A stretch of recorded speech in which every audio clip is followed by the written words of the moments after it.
talk about this next story for like a whole month, but other things kept coming up, like Dino saying he has 7 degrees. You know, I had to talk about that. And Osimhen, the vice president, handling business when Buhari was away. And of course, they found $50 million in an apartment in Ekiti. I mean, I had to talk about that. So finally, I get to talk about Apostle Suleman and the sex scandal. Hit me one time. Now, this is an episode that will offend a lot of Nigerians, especially those that have replaced God with men of God, those who believe that their pastors can never do anything wrong. They believe that their pastors are not human beings. If that is you, my brother or my sister, let me just warn you in advance, you will not like this story. So you can just turn it off right now and go to Bible studies. Okay, nothing spoil. But if you are still watching me, on March 3rd, a popular Nigerian pastor had policemen arrest a 23-year-old lady, that is Stephanie Otobo, who was actually based in Canada prior to her arrest. She was at a bank in Nigeria when policemen beat her up and took her directly to Ekiti prison without trial. Neither was she allowed to see her lawyer for days. Of course, people were like, why would a man of God, an anointed man of God, use policemen to harass a lady and put her in prison without trial? Only for the lady in prison to tell the whole world that she had an affair with the man of God for a whole year. We were like, no way, the devil is a liar. Once again, everything is allegedly, so don't let anybody quote me. She said that Suleman was giving her thousands of dollars and taking her around the world and that they were doing it together. This man licks me from head to toe. He said I make him speak in tongues. Stop it! Do you really have to play that? So she said that Suleman got her pregnant and then proposed to her, and that she accepted his proposal, that he said he was going to divorce his wife, and then he told her to move to Nigeria, and she did. Upon getting to Nigeria, he allegedly gave her some juice, after which she was bleeding and she lost the baby. She also said that she was bleeding for months and that she almost died. So from that time on, she said that she could no longer reach the man of God like she used to, and he was threatening her. She believed that the man of God didn't want her to have the baby because that would have been an evidence of the affair, and that all they would have to do would be DNA test, and that because he would have more control over her in Nigeria, that's why he lured her to Nigeria in order to get rid of the pregnancy. Me, I don't know. But on March 3rd, Stephanie's lawyer, that is Festus Keyamo, wrote Apostle Suleman. The letter said Apostle Suleman broke her heart after promising to marry her and after getting her pregnant. So she's demanding for 500 million naira as damage control. Ladies and gentlemen, the very same day the letter came out was when Apostle Suleman sent policemen to pick her up, to beat her, and to put her in Ekiti prison.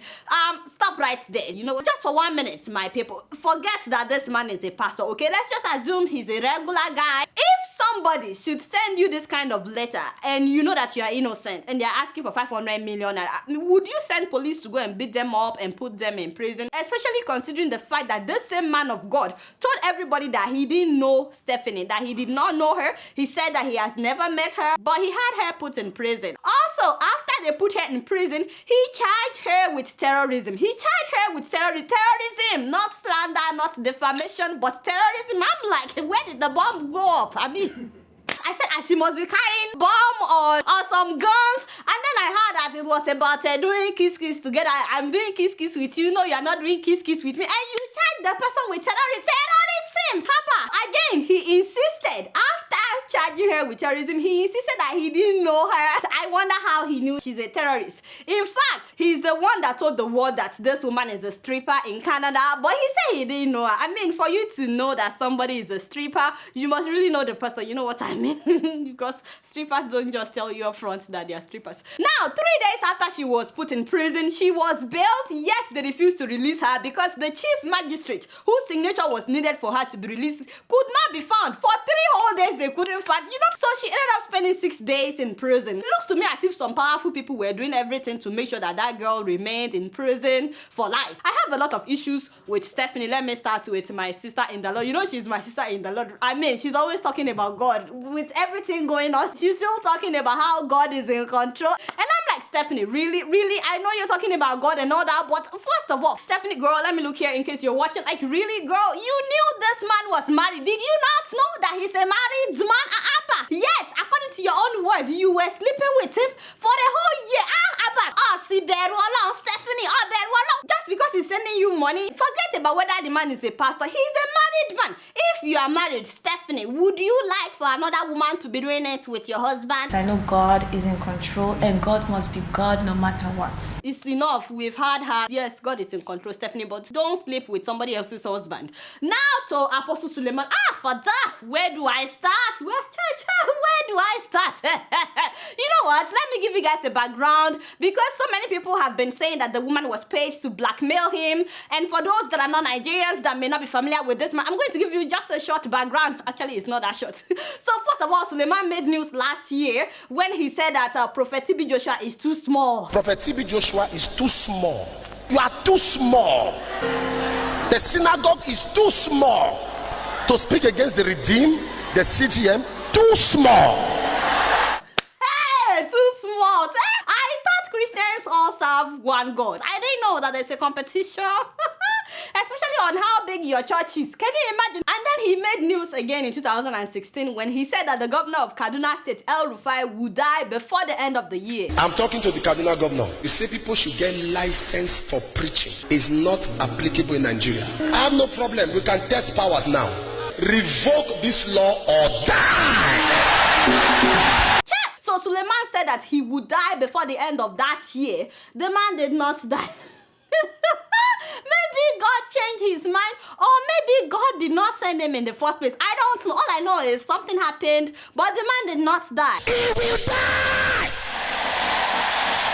And what is wrong with you? Didn't I just say the man did not die? So sorry, I'm still giving you guys background, about the apostle. So please bear with me. In January of this year, when Fulani herdsmen were killing people in southern Kaduna, the man of God said to his church members that if they see any Fulani herdsman around the church premises, that they should kill him and cut off his head. And I've told them in the church here, around this premises, that any Fulani herdsman that just entered by mistake, I want to pretend, kill him, cut his head. I'm not saying that it's okay for Fulani herdsmen to kill people. It is absolutely wrong. And the way the Nigerian government reacted to that story is terrible. It is terrible. It's true that the Nigerian government has not taken the killings in southern Kaduna seriously. No, they have not. In fact, it's a shame how the government has handled the situation. And some people believe till today that this is because the president is Fulani and the herdsmen are also Fulani. So you understand? So that is absolutely wrong. But at the same time, you cannot tell me that was the Holy Spirit speaking through Apostle Suleman. Cut his head. After he made that statement, the DSS tried to arrest him when he went to Ekiti to preach. At his hotel in the middle of the night, they came. They said that his statement was instigating violence. But guess what? The man of God called Governor Ayo Fayose and he went to stay at Fayose's house. The truth I want to pass out, if I spend a day with the security operatives, I have churches in 42 countries and I've alerted them. Every Nigerian embassy in those countries will be in trouble. Did he just say if he spends one night with the police that all Nigerian ambassadors will be in trouble? I know a lot of people provoke you. Father, think about your children and have mercy. If I spend one day with the security operatives, the damage that will happen in Nigeria will take 1 year to repair. Stop it right there. He just said that if he spends one day behind bars, that the damage that would happen in Nigeria would take 1 year to repair. No. You see, Apostle Suleman, I hope you are watching. This kind of thing, it upsets me. You know you have that kind of power, yet you called Fayose to come and rescue you, man of God. Next time, you are supposed to let them arrest you so that when the damage begins, you can tell the whole world that, hey, you see, this is happening in Nigeria because they arrested me. You don't say that kind of a thing when you are sitting in the comfort of Fayose's house under that AC. Now that is when you are talking. That is not correct. Next time, man of God, let them arrest you and then let the manifestations start. Anyway, somebody must have talked sense to the man of God because during his crusade the next day, the very next day after they tried to arrest him, he changed his tone. Please, let me say this. We need peace in Nigeria. Don't do anything. Did he just say don't do anything? We need peace in Nigeria and there'll be peace in Nigeria. Now we need peace, Apostle. I never issued a statement that Christians should go about killing people. I will never say that. I'm a man of God. Well, actually, it's true. He didn't say people should be going about. Every Christian should defend themselves. But do not attack people, whether they are Muslims, whether they are Christians. Don't go attack them. Okay, if this was what he said at his church that day, I won't have any issues because now the tone is different, the message is different, but let's move on. I had to give you guys this background for those who may not be familiar with Apostle Suleman, because when Stephanie's case came out, people were saying that she was paid by Kaduna State Governor, you know, the one that he said would die last year and the man is still alive. So they said he was the one that paid Stephanie. Actually, he also said it, that this whole thing is just because of the statement he made about Kaduna. One problem, because I said, don't kill Christians. But you know, it still baffles me, because if this woman was sent by powerful people like he claimed, how come they put her in prison for 6 days, and those powerful people were not able to get her out? For real though, if people put her up to this, those same people, I don't think they will leave her stranded. Because if she found herself in prison for 6 days inside Kirikiri, they would have the fear that this woman may crack, or because going to Kirikiri was not part of the deal. What if she start talking in prison that, these were the people that sponsored me, I lied against the man of God? None of that happened. And are you telling me that a governor is not more powerful than Apostle Suleman? I mean, El Rufai has Buhari's personal number. Trust me, he's a governor. So if Apostle Suleman could get policemen to harass this woman, I'm very sure that if El Rufai had sent her, he could get her released. Keep in mind that no one knew about the alleged affair, you know, until he put her in prison. I'm not saying that he did it or that he did not. I'm just saying we probably wouldn't even know about this whole thing if Apostle Suleman did not arrest this woman and charge her with terrorism. Second of all, Suleman kept denying that he knew this woman. Can I surprise you? As I speak to you now, I have not watched her video where she said what she said. I've not read it. He kept denying. She released screenshots of their chats. People said that the pictures were photoshopped. She also released screenshots of BBM chats between the two of them. They said it was photoshopped. And then she released her bank statement with evidence that Suleman was depositing money periodically into her bank account while the alleged affair was going on. Keep in mind that UBA did not say the bank statement is fake, yet some people are saying that it was forged. And I'm like, Nigerians. Meanwhile, the apostle said that Stephanie was a stripper in Canada, and that when she gave her life to Christ and quit her job, that's when he started sending her money in order to help her financially. I'm very sure Stephanie is not the only church member that needed money. If somebody is not offering you any service, you will be sending her $6,000 just because you want to help her. And it wasn't one time. So another thing that baffles me is how the apostle has been reacting to the story. First of all, he barred his church members from making any public comments on the matter. I was like, say what? You mean I cannot talk? I cannot share my opinion because you are my pastor? Shut up. Then around March 10th, after calling her Marine during one of his services, he said that Stephanie will be disgraced publicly within 24 hours. And in 24 hours, Marine will be disgraced publicly. Nothing happened. Nothing happened. He also said that the truth will be exposed within 24 hours. In 24 hours, the truth will be exposed. Well, it looks to me like the truth has been exposed over and over, but the woman is still not disgraced publicly. And it's been more than 24 hours. This was the beginning of March. In 24 hours, Marine will be disgraced publicly. Didn't I just say she was not disgraced publicly? What do you want? Has 24 hours not passed? What is your problem? I'm tough, man. I'm tough. You can't bring me down, man. God, I'm tough. You can't bring me down. Tell me something. At least get somebody that people will believe. Look for a presentable not this. I've traveled around the world. I've seen all kinds. Is it that Did he just say what I thought he said? Maybe I have ear infection. Man of God basically said the woman is wawa, that she's ugly. If I were to go to the market, there are people that will sell pepper for me. I won't buy. No, he did not. Basically said she's not his type. Father.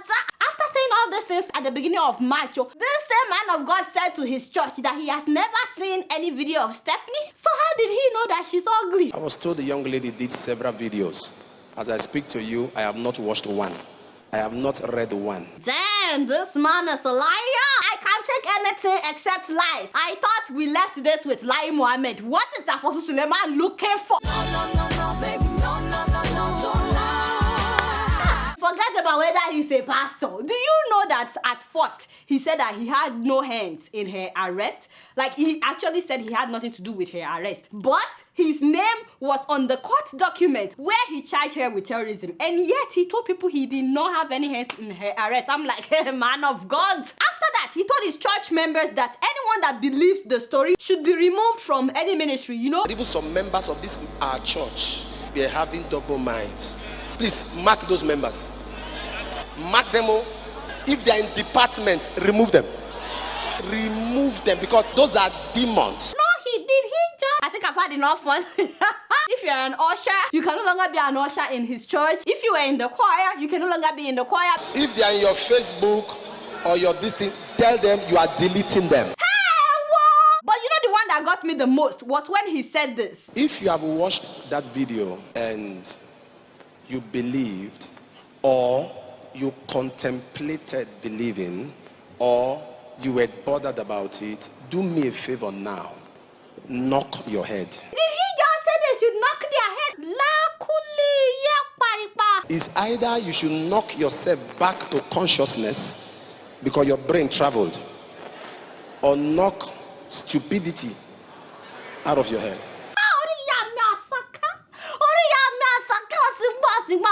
And I just say to my fellow Nigerians, you know, please, you do not have to stay in a church where the pastor can either tell you to knock your head or he can knock your head. Please, Jesus will never tell you to knock your head. Anyway, Stephanie's mom went to his church to apologize on her daughter's behalf. I say I come to apologize because of my daughter, so that you can forgive her. Of course, there are reports that the pastor had threatened her to come and apologize. At the same time, there's a video where the woman said she was not threatened. So I honestly want to know what you guys think about her mom going to apologize. But even the way he responded to the apology made me shake my head. I can't stop the law, but from my heart, I forgive your daughter. Some lawyers are deceiving the lady here. But she doesn't even know now that there is a case against her there. Do you know what he's talking about? Every video she does is being sent to the Canada immigration. So they are piling it as evidence so that as soon as she's done with the video, they can deport her. Deport her, okay? The girl is already back in Canada now. In fact, she recently sued him for $5 million. You've not heard? Benny sued him for $5 million. Oh, by the way, did you see how he dismissed her mom? Allow God to judge them. But for my daughter and my family, that is why I come. So all right, that thank my you, Madam. family... Bye-bye. God bless you. Child! You know, Nigerians, we don't take nonsense. Except when it involves a man of God. And then a lot of people, you would think they took out their brains. Suddenly, the nonsense they would not take from their neighbor. They would take it from their pastor. Why now? As if the drama could not get better. The apostle's wife decided to release a music video about her husband, calling him her hero.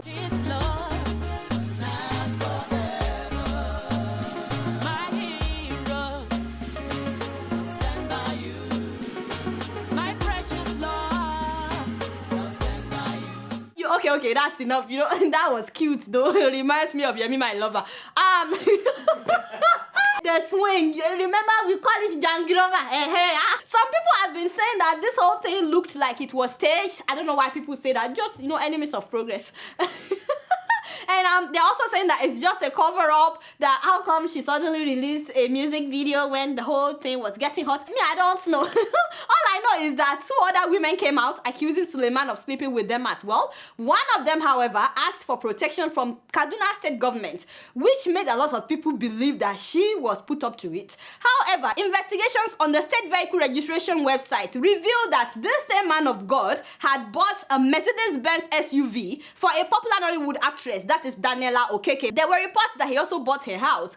However, within 24 hours, the state vehicle registration website had removed his name as the owner of the car, as in the name was there yesterday. By the following day, it was gone, and people were like, something smells fishy. Also, up till now, Adeola never actually said they have nothing together. I really admire her. She's a very good Nollywood actress. All she said was that her lawyer would release a statement. We're still waiting for the statement. God bless you, Jeremiah. Very, very hot, you know. Some of us are not that gifted. But it's okay, we're happy. I know that the man is well connected, but for you to get your name removed overnight like that, you must be really connected. Actually, if you can get people to put somebody in Kirikiri prison without trial, you must be really connected.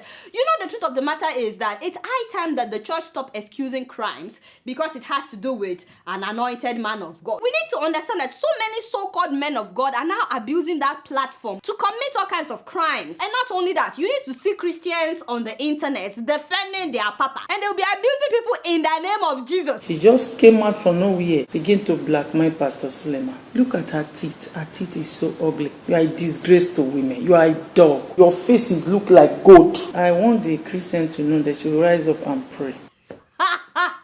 You know, you will see comments like, you will die young in Jesus' name. And I'm like, hey, which Jesus are you bringing into this? Some people will say, mark my word, because you touched the anointed man of God, you will die in an accident. And I'm like, hey, now God cannot fight for himself. You see the respect, the awe, and the fear that some Nigerians have for their pastors, they don't even have it for God. So they allow themselves to be deceived. I decided to talk about this in hope that people will wake up and stop seeing men of God as angels that cannot sin. We are all human beings. I didn't say Suleman did it or he did not do it. I just feel like he implicated himself in so many ways. All I'm trying to say is, if you're a Christian, the Bible should be your guide and Jesus alone should be your example. You guys know I don't know much. Guess what? I'm just keeping it real.